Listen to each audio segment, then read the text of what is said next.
Hello, and welcome to our Cerenade video. In this video, we will talk about the new feature in which you can now create folders in the Documents tab in both the Client Profile and Case Profile. Let us log into the Caseworker portal. From the home page, let us access a Client Profile.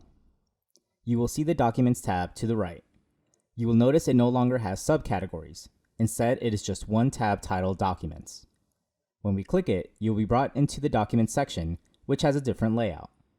You will now see there are folders on the left. By clicking each one, it will take you to that folder to upload or view documents in that folder.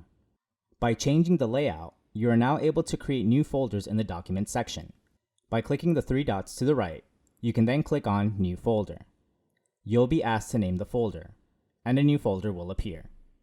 From here, you can proceed to click on Add Document to add a single file to this folder, or use the batch upload button within each folder to upload multiple files at a time. It will prompt the box, and if clicked, it will open to a folder in your desktop. You can then highlight a set of files, drag it, and drop it here. Once dragged, you will notice the system will automatically select the folder you are in. However, keep in mind, you can change which folder you like for the file to go into. You can select who you received it from, however this is optional, and finalize the upload by clicking Upload. Your files will now be uploaded to this folder. Before we end this video, a couple notes. Using those same three dots where we added a folder, you can remove a folder. Please note that only folders you created can be deleted. System folders like passports, I-94s, and others created by the system cannot be deleted.